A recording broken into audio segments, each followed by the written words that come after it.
මේ ඔයගොල්ලෝ දකින්නේ අපි මයි හස්බන්ඩ්ව ගියා ඉඩමක් බලන්න. ඉතින් ඇත්තටම කොන්රෝ වල ඉඳන් පැයකමාරක දුරට යන්න තිබුණා. ඉතින් මෙතන අක්කර දෙකකට කිට්ටුව ඉඩම් කෑලි කොටස් කරලා තමයි විකුණන්නේ. ඉතින් ඒක අරගෙනවා ගයක් හදාගන්න. ඉතින් මේ තියෙන්නේ ඔයගොල්ලෝ එතන සෙට් අප් කරලා තිබ්බ විදිහ. ඉතින් හරි ලස්සනයි. ඉතින් ඒකයි අපි පික්චර්ස් එහෙම ගත්තේ. ඉතින් ගස් ගොඩක් තියෙනවා.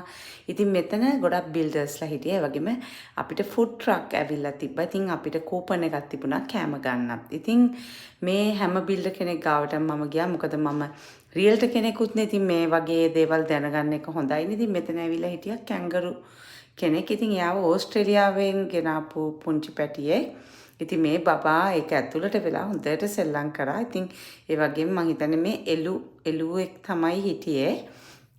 ඉතින් හස්බන්ඩ්න් කිව්වා මට මතක නැහැ හරියටම. ඉතින් මේ බබා ඇතුළට වෙලාම සෙල්ලම් කරකදී. ඉතින් මෙතන අපි පැය එකමාරක් දෙකක් විතර ගත කරලා ඊට පස්සේ අපි ගියා ගෙවල් බලන්න. මේ තියෙන්නේ පළවෙනිම ගෙදර.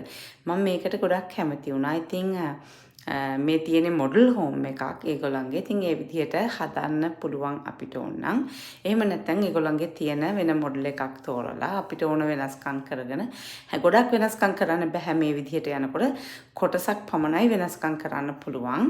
ඉතින් තමන්ම ඉඩමක් කරන් තමන්ම බිල්ඩර් කෙනෙක් හදලා ගත්තත් ඉතින් ගොඩාක් හරි අඩුයි තමන්ට හැමෝන විදිහටම සඳිකරම ඩිසයින් එක වෙනස් කරලා හදනවා. මොකද ඒකට ගොඩාක් මුදලක් වැය වෙනවා. ඉතින් මෙතන අපිට කෑමක් තිබ්බා. අතනත් කෑම තිබ්බා. මෙතනත් කෑම දාලා තිබ්බා. මේ බිල්ඩර් මම කොහොමද දන්නවා. මේ බිල්ඩර් මම ඔය ඉතිස්සෙලා හමු වෙලා තිබ්බා. ඉතින් ඔන්න බලන්න මම මෙතනින් එනවා. මේක සීක්‍රට් ක්ලෝසට් එකක්. ඉතින් ඔන්න හැංගෙන්න නම් හොඳම තැනක්. ඉතින් මේ වගේ මේ බාත්රූම් එකට කලයක නෙමේ කැබිනට්ස් වල මම මේ තියෙන විදිහට ආස කරා. මම ඒ විදිහට හොයපු නිසා. ඉතින් මේ වීඩියෝ එක කරේ අපි මේ මාසේ මුල.